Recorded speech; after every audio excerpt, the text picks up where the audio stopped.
당근이 몸에 좋다는 사실은 이미 알고 계시죠? 몸에 좋다는 당근도 먹는 방법과 함께 먹는 음식에 따라 몸에 독이 될 수도 있고 보약이 될 수도 있다는 사실 알고 계신가요? 당근과 함께 먹으면 보약이 되는 음식, 당근을 먹는 방법, 그리고 당근을 제대로 먹을 때 나타나는 놀라운 효능까지 당근에 대한 모든 것을 알려드릴게요. 그리고 연예인이 3주 동안 11kg나 감량했다고 하는 당근 다이어트 방법도 영상 뒷부분에 있으니까 끝까지 시청해주세요. 그럼 당근에 대한 모든 것 바로 시작합니다. 당근의 대표적인 효능은 베타카로틴에서 나옵니다. 베타카로틴은 채소를 노란색, 주황색, 빨간색이 되도록 하는 성분이며 대표적인 항산화 물질입니다. 항산화 작용을 한다는 것은 항염증 작용을 한다는 것이고 항염증 작용을 한다는 것은 바로 항암 작용을 할 수 있다는 것인데요. 당근의 첫 번째 효능은 눈 건강을 좋게 한다는 것입니다. 당근의 베타카로틴이 우리 몸속에 들어오게 되면 비타민 A가 되는데요. 비타민 A는 눈 건강을 좋게 하는 성분이죠.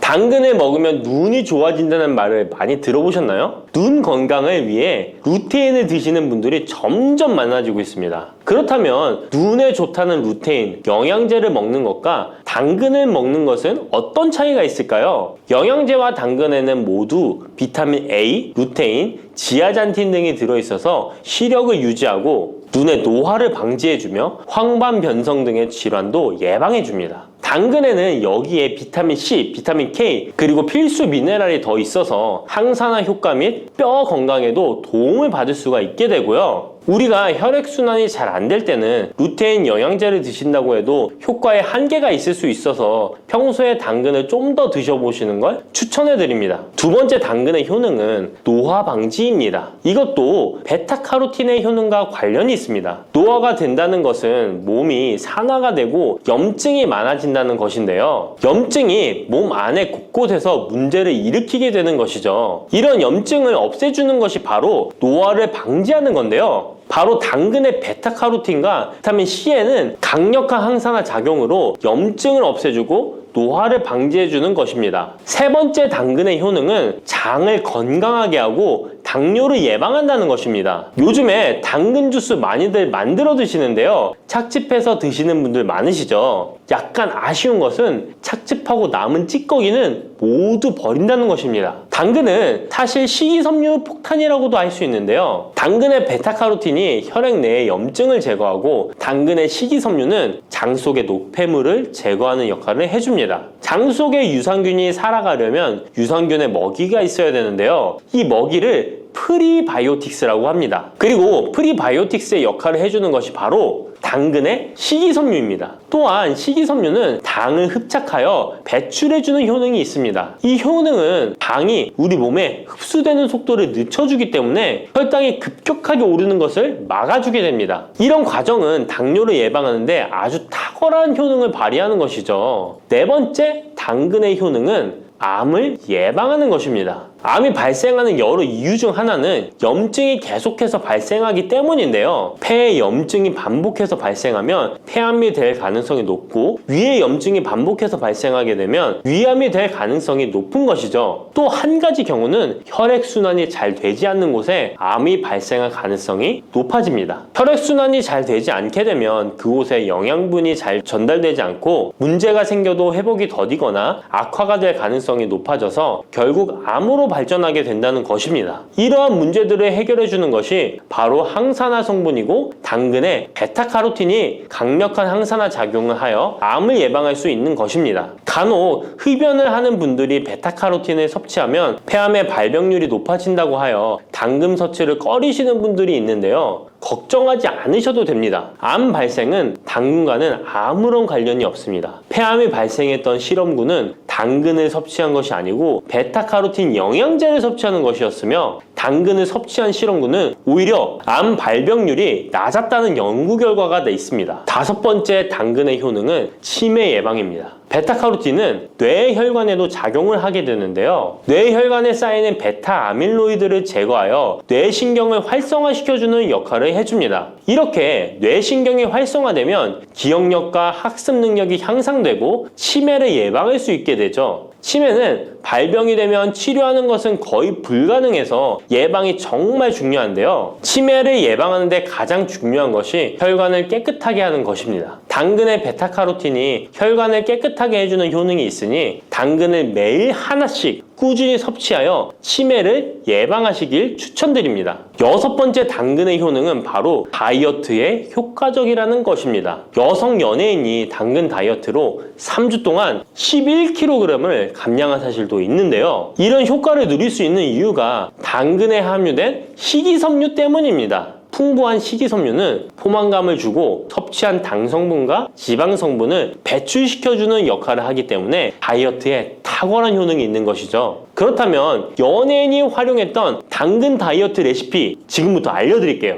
먼저 당근을 잘 씻어서 잘게 채를 썰어줍니다. 당근 1개에 소금 1스푼을 넣어서 10분 정도 저어주시고 절인 물은 꼭 짜서 버려줍니다. 그리고 올리브오일과 식초에 버무려 밀폐 용기에 담아 냉장고에서 2~3시간 숙성하신 후에 드시면 됩니다. 먹을 때는 사과를 채 썰어서 함께 드시면 더욱 맛있게 드실 수 있습니다. 이렇게 좋은 당근도 먹는 방법에 따라 효과를 10배 이상 늘릴 수도 있고 함께 먹으면 더욱 좋은 음식들이 있는데요. 우선 당근을 드실 때 다이어트가 목적이라면 생으로 드시는 것이 가장 효과가 좋습니다. 다만 식이섬유는 소화가 잘 되지 않기 때문에 장이 안 좋은 분들은 익혀서 드시는 것이 좋습니다. 그리고 당근을 드실 때는 껍질까지 함께 드시는 것을 추천드리는데요. 당근의 영양 성분은 껍질에 가장 많이 함유되어 있기 때문입니다. 그리고 당근의 베타카로틴은 지용성 성분입니다. 지용성이라는 것은 기름에 잘 녹는다는 것인데요. 따라서 베타카로틴을 잘 흡수하기 위해서는 기름과 함께 섭취하는 것이 좋습니다. 오메가3가 풍부한 올리브유나 들기름, 아마씨유 같은 기름을 사용하면 좋고요. 이렇게 기름을 사용해서 살짝 익혀 드시게 되면 생으로 드셨을 때 10%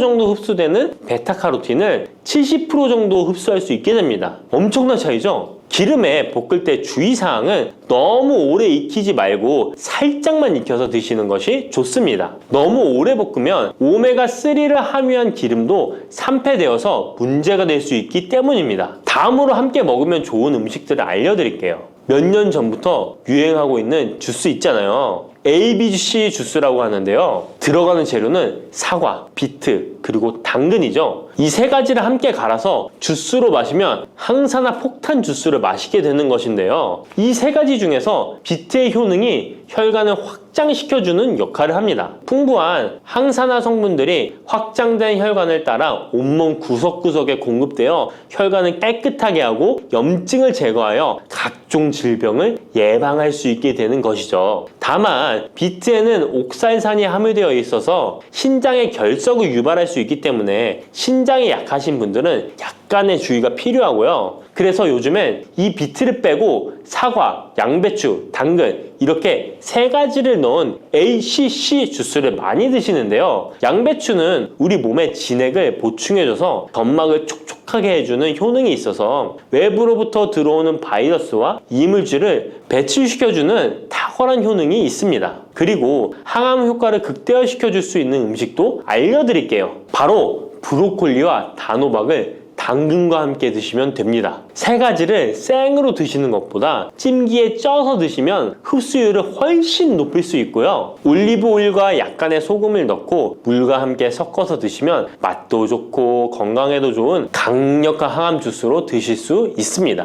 뿌리, 줄기, 이파리까지 버릴 것 없는 대파는 정말 다양한 조리법도 있는데요. 피를 맑게 하고 내장 지방을 없애주며 장 건강에도 좋은 풍부한 영양소들도 함유되어 있어 반드시 먹어야 하는 채소 중 하나입니다. 이런 대파도 함께 먹으면 보약이 되는 음식이 있고 또 독이 될 수 있는 음식도 있습니다. 그리고 먹는 방법에 따라 효능도 다르다고 하니 다양한 방법으로 드시는 것을 추천해드리고요. 그럼 지금부터 대파의 효능과 함께 먹으면 보약이 되는 음식 3가지와 독이 되는 음식 2가지까지 알려드리겠습니다. 그리고 대파의 특급 레시피 4가지와 대파 보관법까지 대파의 모든 것 알려드릴게요. 우리나라에서는 통일신라 때부터 재배를 했다고 알려져 있습니다. 그만큼 오랫동안 재배하고 식탁에 올라온 채소인데요. 대파 특유의 향이 다른 식재료의 잡냄새를 제거하는데 탁월한 효과가 있어서 생선이나 고기류의 냄새를 제거하는 향신료로도 많이 사용되고 있죠. 뿐만 아니라 물에 넣고 끓이게 되면 감칠맛이 좋아져서 다양한 육수와 채소를 만드는 데에도 빠지지 않고 들어가는 재료이기도 합니다. 이런 대파의 첫 번째 효능이 바로 내장 지방을 싹 빼준다는 것입니다. 대파에는 특유의 향과 알싸한 매운맛을 나게 하는 성분이 있는데요. 이 성분이 바로 황화알릴이라는 성분입니다. 이 황화알릴은 대파에 열을 가해 굽게 되면 프로필 메르캅탄이라는 성분과 아조엔이라는 성분으로 변하게 되는데요. 대파를 구울 때 매운맛을 내는 성분은 휘발이 되어 없어지고 단맛이 나는 성분이 생성되는데 그 성분이 바로 프로밀 메르캅탄입니다. 이 프로밀 메르캅탄의 단맛 강도가 설탕 단맛의 강도보다 무려 50배나 강해서 대파의 단맛이 좋아지는 건데요. 정말 놀랍지 않나요? 근데 단맛 하면 당뇨가 있는 분들은 혈당이 많이 오를까봐 걱정되시잖아요. 이 성분은 설탕과는 달리 혈당을 오르게 하지 않아서 당뇨가 있는 분들도 전혀 부담 없이 드실 수 있는 단맛입니다. 또 열을 가하면 아조엔이라는 성분이 만들어진다고 했잖아요. 바로 이 성분이 우리 몸을 회복시키는 효능이 있는데요. 어떻게 우리 몸을 회복시킬까요? 그것은 바로 혈관을 깨끗하게 해주기 때문입니다. 아조엔의 별명이 바로 혈관 청소부인데요. 혈관에 나쁜 콜레스테롤을 제거하고 혈액이 뭉치는 혈전 생성을 방지해줍니다. 혈관도 확장해줘서 혈액순환을 원활하게 해주는 역할도 해준답니다. 이런 효능으로 신진대사를 원활하게 해주고 동맥경화, 고지혈증, 고혈압 등의 심혈관 질환을 예방하는 데에도 도움을 줄 수 있습니다. 뿐만 아니라 내장지방을 분해해 몸 밖으로 배출시켜주는 효능이 있어서 건강뿐만 아니라 다이어트에까지 도움을 주는데요. 최근에는 다이어트 식품으로도 많이 활용되고 있습니다. 그리고 대파의 녹색 부분에는 베타카로틴이 풍부한데요. 이 성분이 바로 강력한 항산화 물질입니다. 이 베타카로틴은 우리 몸속의 활성산소를 제거하여 노화를 방지해주고 피부의 탄력을 유지하여 주름을 예방하는 효과도 탁월하여 피부 미용에도 좋은 영양소입니다. 그리고 면역세포의 기능을 강화해주어 감기나 독감 등의 질병을 예방하고 알레르기 반응을 억제해주는 효과도 있습니다. 또한 베타카로틴은 눈의 피로도 해소해주는데요. 시력을 보호하고 야맹증과 안구건조증을 예방하는 데에도 도움을 줄 수 있습니다. 대파의 베타카로틴은 구울 때 2.5배나 증가한다고 하는데요. 이런 대파의 효능을 극대화해 먹을 수 있는 방법이 있습니다. 대파의 특급 레시피 소개해드리겠습니다. 우선 대파를 깨끗하게 씻어주시고요. 5cm 정도로 잘라주십니다. 대파를 반으로 갈라주셔도 되고 그냥 사용하셔도 됩니다. 기름을 두르지 않은 팬에다가 대파를 올려서 구워주시는데 앞뒤로 골고루 약간 탄 것 같이 잘 구워줍니다. 이제 장을 만들어 줄 건데요. 물을 2컵 넣어주시고요. 간장을 반 컵 넣어줍니다. 그리고 고춧가루와 참기름을 1스푼씩 넣어줍니다. 이렇게 넣고 한번 끓여주시고 다 끓고 나면 식초를 반 스푼 넣어주시면 됩니다. 이렇게 만들어진 양념장을 구운 파를 넣은 그릇에 붓고 하루 정도 숙성시켜 드시면 됩니다. 물론 바로 드셔도 되지만 숙성시켜 드시면 더욱 맛있는 대파 요리를 드실 수 있습니다. 그리고 대파에서 대파의 뿌리는 특히 채소와 육수를 만들 때 많이 사용하는데요. 대파의 뿌리에는 알리신이라는 성분이 풍부하게 함유되어 있습니다. 이 알리신은 우리 몸을 따뜻하게 해주고 열을 올려주는 역할을 하고 혈액순환을 원활하게 해줘서 신경을 안정화시켜주기도 하는데요. 이렇게 신경을 안정시켜주는 효능으로 불면증도 완화해주어 잘 때 머리맡에 두고 주무시는 분들도 계십니다. 그리고 알리신은 몸에 열을 내주는 효능으로 기침 감기와 가래를 완화시켜주는 데 도움을 주며 항균, 항암 효과도 있어서 각종 바이러스와 암세포를 억제해주어 암을 예방하는 데에도 탁월한 효능을 발휘합니다. 알리신은 지방을 분해하고 배출해줘서 다이어트에도 도움을 준다고 알려져 있습니다. 그리고 대파의 뿌리 부분에는 폴리페놀 성분이 많이 함유되어 있어 심혈관 질환 예방에 탁월한 효능이 있습니다. 식이섬유도 풍부하여 장 운동을 활성화하고 배변 활동을 도와 변비를 예방하고 숙변을 제거하는 효능도 있고요. 이런 대파 뿌리를 채소나 육수 만드실 때 말고는 특별히 많이 안 쓰는데요. 대파 뿌리의 특급 레시피를 하나 알려드릴게요. 그것은 바로 대파 뿌리 생강차입니다. 대파 뿌리와 생강을 함께 끓여서 차로 드시게 되면 기관지나 폐와 같은 호흡기의 염증을 제거해주고 무릎과 같은 관절의 염증도 제거해주어 관절 통증을 완화시켜줄 수 있습니다. 생강에는 진저롤, 쇼가올, 페로 화합물 등 다량의 항염증 성분들이 함유되어 있어서 우리 몸의 염증을 제거하는 데 탁월한 효능을 가지고 있습니다. 생강은 약재로서 오랫동안 사용되어 왔는데요. 최근에도 계속해서 새로운 효능이 발견되고 있을 정도로 약성이 아주 좋은 식품입니다. 최근 한 연구 결과에 따르면 생강에는 소염 진통제로 많이 사용되는 이부프로펜과 비슷한 항염증 효과가 있고 류마티스 관절염을 완화시키는 데에도 효과가 있는 것으로 밝혀졌습니다. 그럼 지금부터 대파 뿌리 생강차 만드는 방법을 알려드리겠습니다. 먼저 생강을 물에 넣고 끓여주시고요. 처음에는 강불로 해주시고 끓기 시작하면 중불로 줄여서 20분 정도 더 끓여줍니다. 그 후에 대파 뿌리도 넣고 3분 정도 더 끓여주시면 됩니다. 이렇게 끓인 물에서 생강과 대파 뿌리는 건져주시고 따뜻할 때 드시거나 냉장고에 넣고 시원하게 드셔도 됩니다. 이렇게 대파 뿌리와 생강을 함께 끓여 차로 드시면 효과를 극대화할 수 있는데요. 다만 평소에 소화가 잘 안 되시고 위가 약하신 분들은 이렇게 끓인 대파 뿌리 생강차에 물을 섞어서 연하게 드시는 것을 추천해 드립니다. 이렇게 해서 하루에 한 번, 두 번 꾸준히 드신다면 감기 걱정도 없고 염증을 완화시켜 관절염으로 인한 통증도 줄일 수가 있을 거예요. 그리고 대파와 함께 드시면 보약이 되는 식품에는 무도 있습니다. 무를 말려서 무말랭이로 드시면 무의 좋은 성분들을 농축하여 드실 수 있다고 하는데요. 간단하게 다시 한번 알려드리자면 무를 드시면 기침과 가래를 멈추게 해주는 효능이 있고 소화를 잘 되게 해주며 혈관을 깨끗하게 해줘서 심혈관 질환에도 도움을 줄 수 있습니다. 또한 칼슘의 함량이 높아서 골다공증을 예방하고 뼈를 튼튼하게 만들어주죠. 그리고 해독작용도 뛰어나고 혈당을 조절해줘서 당뇨를 예방하는 데에도 도움을 줄 수 있습니다. 이렇게 좋은 물을 대파와 함께 드시면 그 효능이 극대화될 수 있는데요. 특히 혈액을 깨끗하게 해줘서 심혈관 질환을 예방하며 당뇨 또한 예방해 줄 수 있을 뿐만 아니라 당뇨 합병증을 완화시켜 주는 데에도 탁월한 도움을 받을 수 있습니다. 대파를 넣은 무말랭이 무침을 만들어 드시면 오독오독한 무말랭이 식감도 좋고 입맛도 돌게 하는 반찬으로도 정말 좋으니까 꼭 대파 무말랭이 무침도 만들어서 드셔보시길 바랍니다. 대파와 함께 드시면 보약이 되는 음식 세 번째는 바로 두부입니다.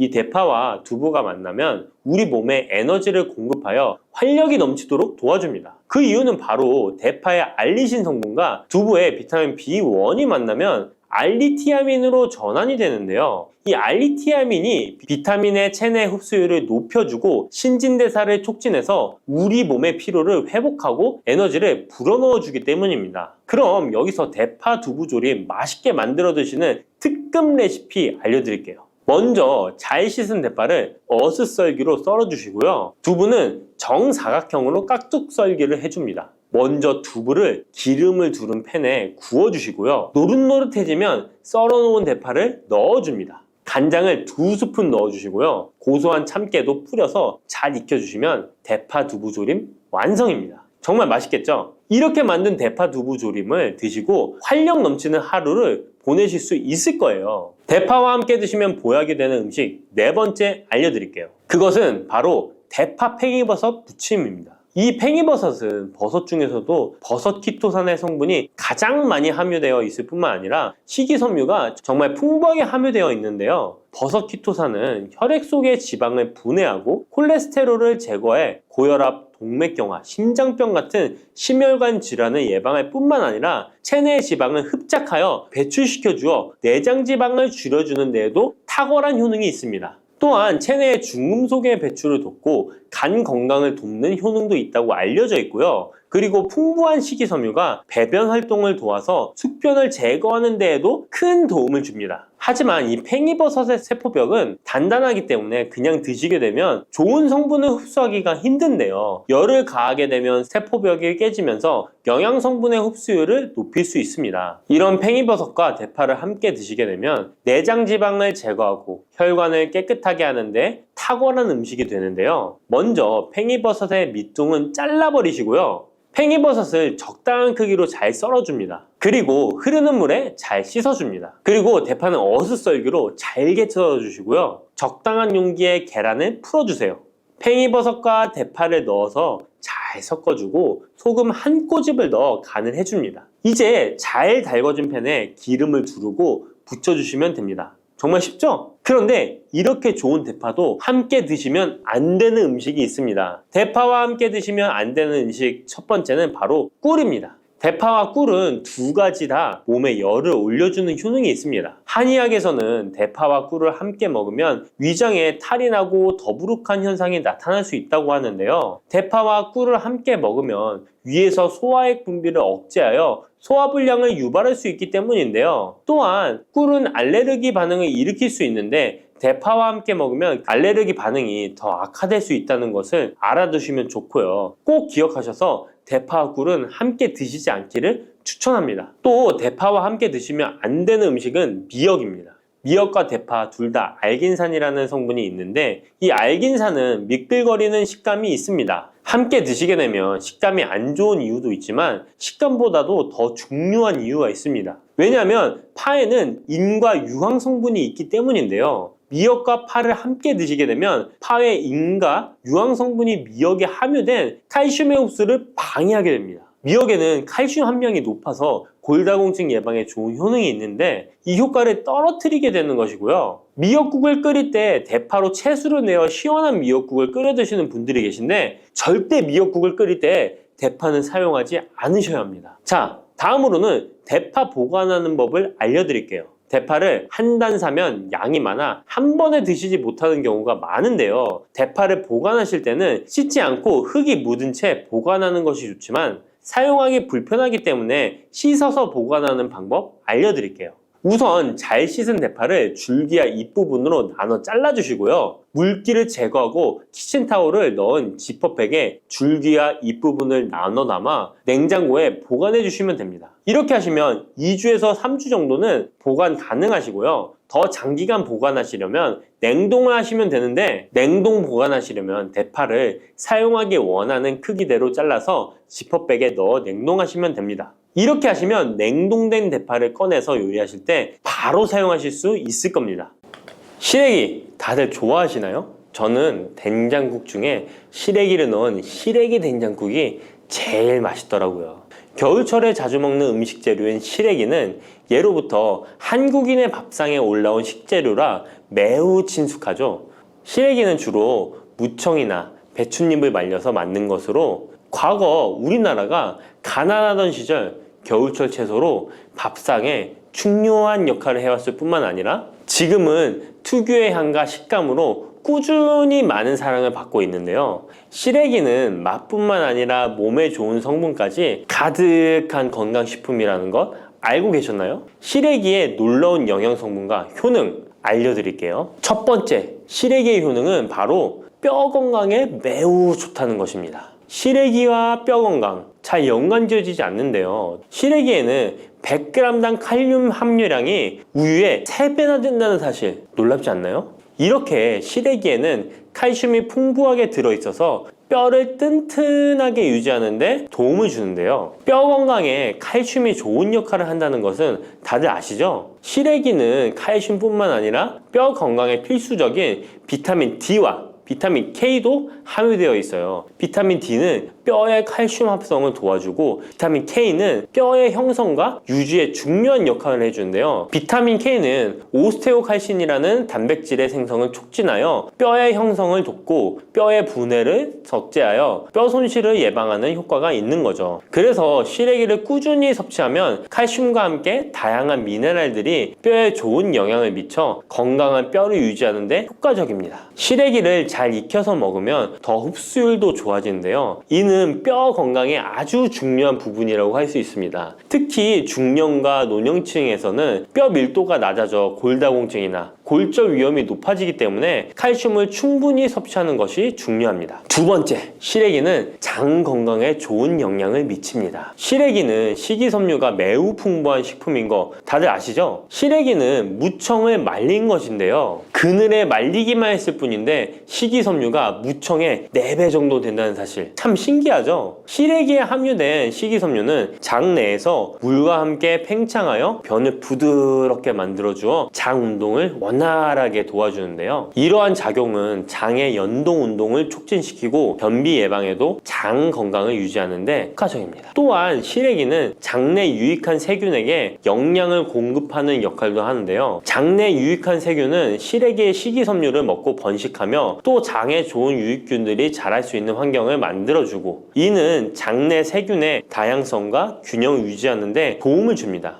유익균들이 장 건강에 중요한 역할을 하기에 시래기를 섭취함으로써 장의 환경을 개선할 수 있답니다. 이뿐만 아니라 시래기에는 항염증 작용을 하는 폴라보노이드와 폴리페놀 등의 식물 화합물이 함유되어 있는데요. 이러한 식물성 화합물은 체내 염증을 억제하고 장내 염증을 감소시키는 데 도움을 줄 수 있습니다. 시래기는 장을 건강하게 유지하고 장에서 발생할 수 있는 다양한 질병을 예방하는 데 도움이 될 수 있죠. 장 건강을 생각한다면 이제부터 시래기 꼭 섭취해야겠죠? 시래기의 놀라운 효능 세 번째는 간 해독 능력입니다. 시래기에는 항산화 작용을 하는 비타민 C와 베타카로틴이 들어있어 간 건강에 매우 좋다는 것 알고 계셨나요? 비타민 C는 보통 과일에 많이 함유되어 있다고 생각하실 텐데요. 시래기에도 비타민 C가 풍부하게 함유되어 있습니다. 시래기에 함유되어 있는 비타민 C는 강력한 항산화 작용을 가지고 있어 체내에 유해한 자유 라디칼을 중화시키고, 특히 간은 우리 몸의 해독기관으로 해독작용을 잘하려면 항산화 물질이 필요한데, 시래기를 섭취하면 이 항산화 성분들이 간의 해독작용을 돕고 간 기능을 강화하는 데 효과를 볼 수 있습니다. 또한 시래기에는 미네랄인 칼륨과 마그네슘도 풍부하게 함유되어 있어 이러한 미네랄은 간 기능을 지원하고 체내 독소를 제거하는 데 도움을 줄 수 있습니다. 간은 알코올이나 지방, 환경적인 유해 물질을 처리하는 중요한 역할을 하기에 시래기를 자주 섭취하는 것이 간 건강에 큰 도움이 될 수 있다는 것 꼭 기억해 주세요. 네 번째 시래기의 효능은 바로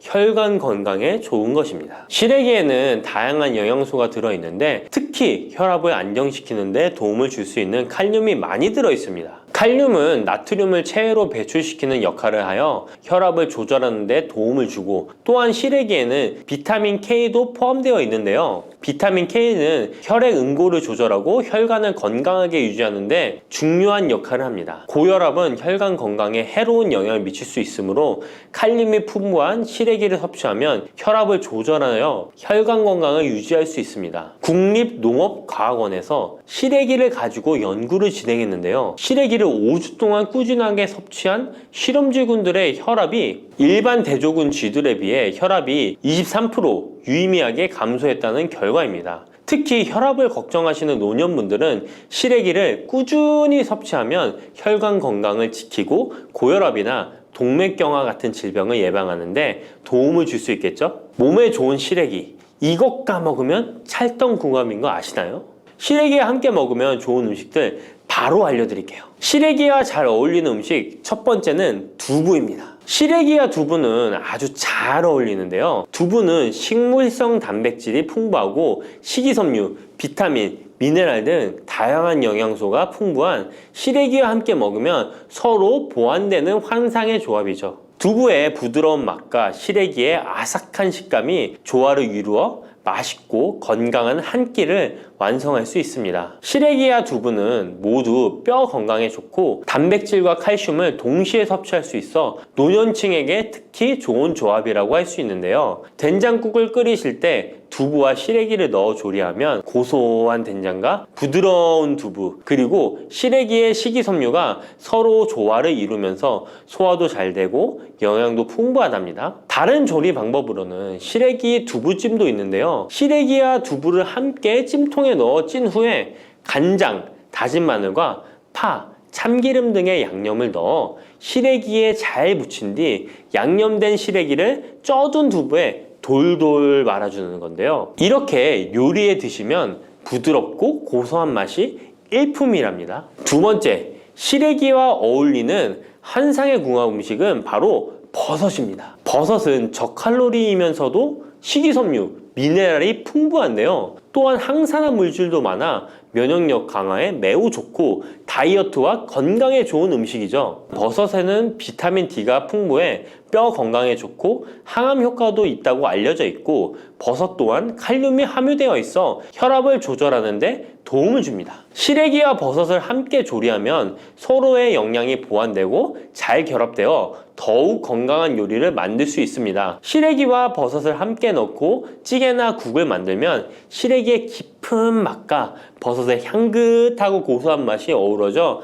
맛도 좋고 영양도 가득한 한 끼가 되죠. 제가 추천하는 요리법은 시래기와 버섯을 밥에 함께 밥을 짓는 것인데요. 이렇게 밥을 짓게 되면 조리도 간편하면서 고소한 맛과 식감이 어우러진 시래기 버섯밥이 완성된답니다. 꼭 한번 드셔보세요. 세 번째, 시래기와 된장은 궁합이 잘 맞습니다. 많은 분들이 시래기 하면 된장국이 먼저 떠오르죠. 시래기 된장국은 많은 분들이 좋아하는 국이죠. 된장국에 들어가는 된장은 콩을 발효시켜 만든 전통적인 한국 발효식품으로 장 건강에 매우 좋은 음식인 거 다 아실 거예요. 된장은 유산균이 풍부하여 장에 좋은 영향을 미치고 풍부한 단백질과 다양한 아미노산을 함유하고 있는데요. 시래기와 함께 먹으면 장 건강을 더욱 향상시킬 수 있습니다. 시래기는 부드럽고 고소한 맛을 가지고 있어 된장과 함께 조리하면 된장의 구수한 맛과 시래기의 고소한 맛이 조화롭게 어우러지고 또 된장의 짭짤한 맛이 시래기의 은은한 맛을 잘 살려주어 된장찌개나 국에 시래기를 넣으면 깊고 풍부한 맛을 낼 수 있어요. 두 음식의 조합이 장 건강을 지켜줄 뿐만 아니라 맛있고 건강한 식사를 즐길 수 있게 해준답니다. 이렇게 몸에 좋은 시래기도 어떤 분들에게는 독이 될 수 있다는 것 아시나요? 몸에 유익한 영양 정보도 중요하지만 섭취 시 유의할 점도 꼭 아셔야죠. 시래기 섭취 시 주의해야 할 분들 바로 알려드릴게요. 시래기 드실 때 이런 분들 꼭 주의해야 합니다. 첫 번째는 신장이 약하신 분들입니다. 시래기에는 칼륨이 많기 때문에 몸에 유일한 작용을 하지만 한편으로는 신장이 약한 분들에게는 꼭 주의가 필요한데요. 시래기의 풍부한 칼륨은 신장 기능이 약한 사람들에게는 칼륨 섭취를 과도하게 하게 되어 문제가 될 수 있습니다. 칼륨은 신장에서 배출되기 때문에 신장 기능이 저하된 분들은 시래기를 과도하게 섭취하지 않도록 주의해야 해요. 특히 고혈압이나 신장 질환이 있는 분들은 전문가의 조언을 받고 섭취량을 조절하는 것이 좋습니다. 시래기 드실 때 주의해야 하는 분 두 번째는 바로 소화기관이 약하신 분들입니다. 시래기는 식이섬유가 풍부한 식품으로 이 역시 몸이 건강한 분들에게는 유익한 성분이지만 소화기관이 약해지신 분들이 과도하게 섭취하게 될 경우 위장에 부담을 줄 수 있어요. 특히 장이 민감한 분들은 식이섬유가 장을 과하게 자극하고 불편하지 않게 하기 위해서 과식하지 않도록 주의하는 것이 좋습니다. 너무 많은 양을 먹으면 배가 불편하거나 소화불량을 일으킬 수 있기 때문에 적당히 섭취하는 것이 중요하다는 것 꼭 유의해 주세요. 쑥 잘못 먹었다가 맹독 때문에 응급실로 실려갈 수 있어요. 얼마 전 시골 마을에서 쑥 때문에 한바탕 큰 소동이 있었는데요. 마을 사람 7명이 쑥을 먹고 응급실에 실려갔던 거예요. 도대체 왜 그들은 응급실에 실려간 걸까요? 봄이면 향긋한 향과 쌉싸름한 맛으로 많이 먹는 쑥이 사실 정말 잘 알고 드셔야 한다는 건데요. 잘못 알고 먹으면 이 마을 사람들처럼 응급실에 실려갈 수 있다는 거예요. 그럼 지금부터 쑥 드실 때 주의할 점, 그리고 쑥을 드시면 안 되는 분들, 쑥과 함께 드시면 안 되는 음식, 쑥의 효능, 쑥과 함께 드시면 보약이 되는 음식에는 어떤 것이 있는지 쑥 건강하게 먹는 방법까지 알려드릴게요. 우리나라에 자라는 쑥의 종류가 40종이 넘고 쑥과 비슷하게 생긴 독초도 있어 채취 시 주의해야 합니다. 먼저 5초라는 독초가 있는데 쑥과 비슷하여 해마다 5초를 섭취하고 병원에 실려오는 환자들이 있습니다. 이 5초는 조선시대에는 사약을 만들 때 사용할 정도로 맹독을 가지고 있습니다. 많이 자랐을 때는 쑥과 어느 정도 구분이 되지만 어린 잎인 새수는 쑥과 너무 비슷해서 이런 사고가 자주 발생하게 됩니다. 그리고 쑥은 아무 데서나 채취해서 드시면 안 되는데요. 그 이유는 바로 중금속 때문입니다. 도심이나 하천, 도로변에서 채취한 쑥에서는 기준치 이상의 발암물질인 중금속이 검출되고 있어 쑥을 채취할 때는 각별히 주의하시고 웬만하면 안전하게 재배하여 판매되는 쑥을 드시는 것을 권장합니다. 또한 쑥 자체에서도 독성이 있어 주의가 필요한데요. 소화기관이 약한 사람이 과하게 섭취할 경우 복통, 설사 등의 문제가 발생할 수 있습니다. 임산부가 쑥을 드시면 자궁수축을 유발하여 조산이나 유산의 위험을 증가시킬 수 있습니다. 쑥의 독성은 봄에 채취할 때보다 여름에 채취한 싹에서 강하게 나타나게 됩니다. 쑥의 독성으로 인해 알레르기를 일으킬 수 있는데 재채기, 콧물, 눈물이 나며 두드러기, 복통의 증상이 나타날 수 있으며 심하면 호흡곤란이 생길 수 있습니다. 평소에 복숭아, 사과, 해바라기 또는 국화와 식물로 인해 알레르기 반응을 일으키는 분들은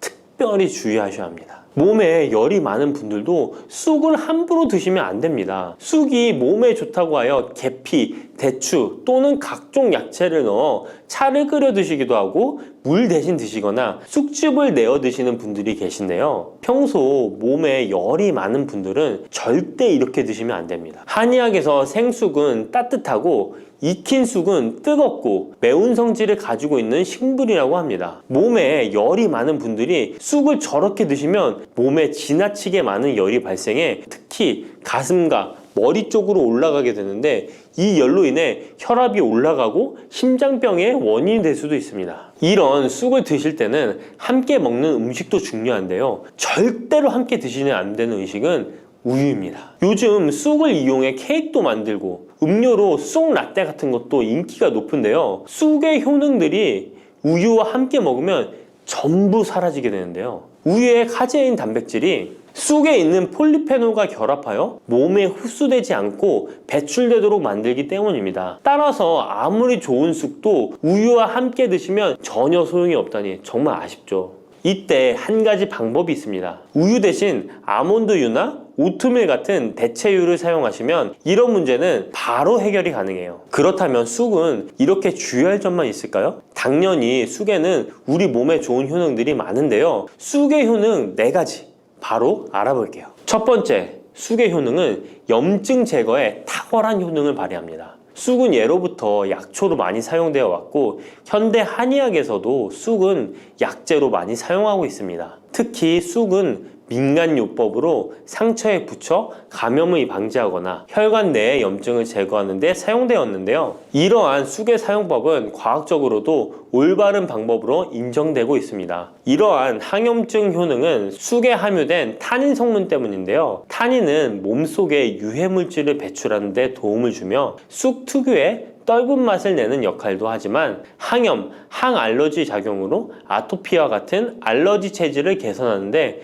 도움을 주기도 합니다. 그리고 혈액 정화 작용을 해주는 클로로필 성분이 풍부하여 혈관 내에 나쁜 콜레스테롤을 흡착하여 배출해주어 혈액순환을 원활하게 해줍니다. 이뿐 아니라 클로로필은 혈액 내에 해로운 병균을 제거해주는 백혈구의 수를 늘려 염증을 억제하는 데 탁월한 효능을 발휘해줍니다. 두 번째 쑥의 효능은 당뇨 개선에 탁월합니다. 쑥에는 이눌린이라는 수용성 식이섬유가 풍부한데요. 이 성분은 장에서 포도당의 흡수를 느리게 만들어 식후의 혈당이 급격히 오르는 것을 예방해줍니다. 건강한 성인을 대상으로 한 최근의 한 연구에서는 이들이 쑥 추출물을 먹고 난 후에 식후 혈당이 눈에 띄게 낮아진 결과를 확인할 수 있었습니다. 그리고 클로로겐산이라는 성분이 많아 간에서는 포도당의 합성을 억제하고 근육에서는 포도당의 이용을 촉진해서 혈당 조절에 큰 역할을 해준답니다. 실제 연구에서도 클로로겐산은 공복 혈당과 당화혈색소가 크게 낮아지고 인슐린 감수성이 높아진 사실도 밝혀졌습니다. 그런데 이 두 가지 성분보다도 훨씬 더 중요한 것이 있는데요. 그것은 바로 시네올입니다. 시네올이 혈당 조절에 결정적인 역할을 하는데요.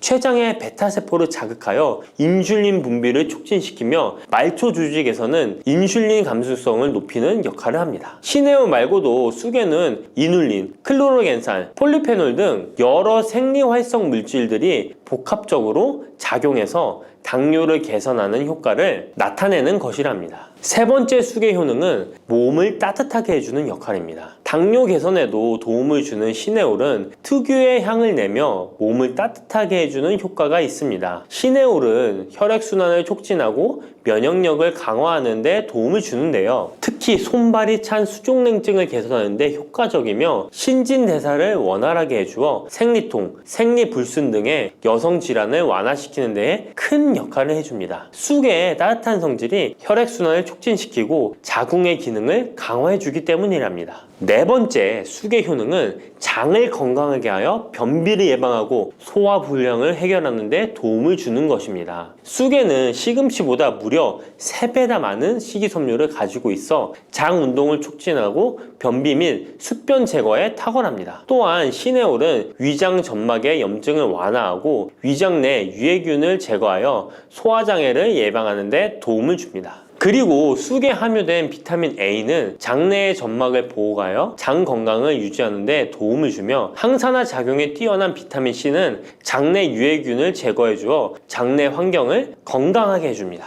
평소 소화가 잘 되지 않는 분은 쑥을 섭취하셔서 답답하고 더부룩한 증상을 해결하면 정말 좋겠죠? 근데 쑥을 드실 때 쑥만 드시는 게 아니잖아요. 다른 음식들과 같이 드시는데 쑥도 궁합이 맞는 음식이 따로 있다는 거 아시나요? 이렇게 몸에 좋은 쑥도 함께 드시면 보약이 되는 찰떡궁합 음식이 있습니다. 쑥과 함께 드시면 보약이 되는 첫 번째 음식은 쌀입니다. 쑥하면 생각나는 음식이 쑥떡 아닌가요? 어릴 적 쑥개떡을 맛있게 먹었던 기억이 있는데요. 쑥떡은 우리나라 사람들에게 사랑받는 음식입니다. 많은 분들이 나이가 들며 당뇨도 많이 생기고 혈당이 오르는 것을 염려하여 쌀밥을 줄이시는 경우가 많이 있는데요. 쌀은 우리 식단에서 빼놓을 수 없죠. 쌀은 70% 이상이 녹말로 구성되어 있어 우리 몸에 필요한 에너지를 제공하는 핵심 원료입니다. 이 녹말은 우리 몸에 거의 완벽하게 흡수되는데요. 쌀에는 6% 이상의 단백질도 함유되어 있어 근육에 필요한 활력과 에너지를 보충해주는 역할도 합니다. 하지만 쌀에는 지방,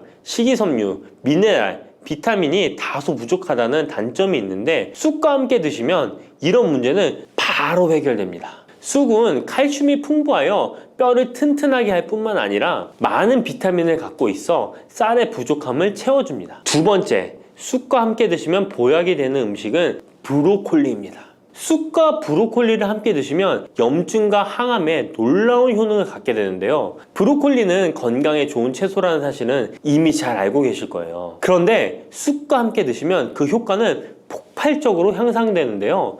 우선 철분의 흡수율이 2배 이상 높아집니다. 특히 철분이 부족한 산모뿐만 아니라 모든 연령대의 여성들에게 좋은 식품이 됩니다. 그리고 서로의 무기질과 비타민의 구성이 좋아 염증 해소에 정말 대단한 시너지 효과를 발휘하게 되는데요. 혈액이 산성화되어 염증이 생기는 것을 원천 차단해주고 세균에 대한 저항력도 길러주어 최고의 항암식품이 된답니다. 쑥과 브로콜리의 식이섬유가 함께 작용하면 놀라운 효능을 발휘합니다. 쑥에는 아테미신산이라는 식이섬유가 풍부한데 이 성분이 간에서 중성지방의 제사를 원활하게 하는데 도움을 줍니다. 이렇게 되면 지방간도 해결되며 몸에 지방이 저장되는 것을 막아주어 다이어트와 붓기 제거, 특히 뱃살 제거에 탁월합니다. 세 번째, 쑥과 함께 드시면 보약이 되는 음식은 계란입니다. 쑥과 함께 계란을 드시면 나이가 들면 많이 생기는 신경통과 손발 저림 증상을 해결할 수 있습니다. 특별히 여성들에게 도움이 많이 되는데요. 쑥의 따뜻한 성질로 인해 혈액순환이 잘 되고 몸의 붓기와 독소를 제거해주는 효과가 좋아 신경통, 저림 같은 증상을 진정시키는데 놀라운 효능을 발휘하는 것입니다. 계란의 단백질과 쑥이 만나 근육을 단단하게 만들어줍니다. 계란에는 단백질과 항산화 성분이 풍부하지만 비타민 C가 부족한데 쑥에 많은 비타민 C가 있어 계란의 부족한 부분을 채워줍니다. 쑥의 칼륨과 미네랄은 혈액 속에서 세포의 균형을 지켜주고 폐를 정화하여 폐 질환도 완화시켜줍니다. 또한 골다공증과 같은 뼈 질환을 예방해주기도 합니다. 그리고 쑥과 계란을 함께 드시면 뇌 건강에도 좋은데요. 계란의 콜린과 쑥의 비타민이 함께 기억력과 인지 능력을 향상시켜주고 뇌세포를 보호하여 치매를 예방해줍니다. 네 번째, 쑥과 함께 드시면 보약이 되는 음식은 콩나물입니다. 콩나물과 쑥은 식이섬유와 필수 아미노산이 풍부하여 소화 기능을 강화시키는데 탁월한 시너지를 발휘합니다. 콩나물에는 다양한 비타민과 미네랄이 풍부하여 자연적인 비타민 보충제 역할을 합니다. 콩나물에는 지방이 적지만 이를 쑥과 함께 섭취함으로써 체내의 염증을 줄이고 면역력 강화에 필요한 비타민 C와 비타민 E를 보충할 수 있습니다. 쑥과 콩나물을 함께 드시면 피부 건강에도 매우 유익합니다. 콩나물이 함유된 실리카와 쑥의 비타민이 함께 작용하여 피부 탄력과 보습을 개선할 뿐만 아니라 노화를 예방하니 정말 좋은 궁합인데요. 쑥과 함께 먹으면 좋은 음식은 이렇게 많은데요. 그렇다면 쑥은 어떻게 먹어야 건강하고 맛있게 먹을 수 있을까요? 쑥떡 같은 음식은 이미 잘 알고 계시죠? 쑥을 잘 세척하여 말린 다음에 가루로 만들어 두시면 여러 요리에 사용하기 편리하고 오랫동안 보관하기에도 좋아요. 요거트에 쑥가루를 섞어 드시면 혈당 관리와 더불어 장 건강에도 도움이 됩니다. 밥 지을 때 잡곡과 함께 쑥을 넣어도 좋고 쑥 부침개, 쑥 전병 등을 만들어 드셔도 맛과 향이 좋습니다. 계란물에 쑥가루를 넣어 계란말이를 해 드셔도 되고 계란찜이나 계란국에 쑥을 넣어 드셔도 됩니다. 계란찜이나 계란말이를 만들 때 브로콜리까지 넣어 드시면 건강에 더욱 좋은 음식이 된답니다.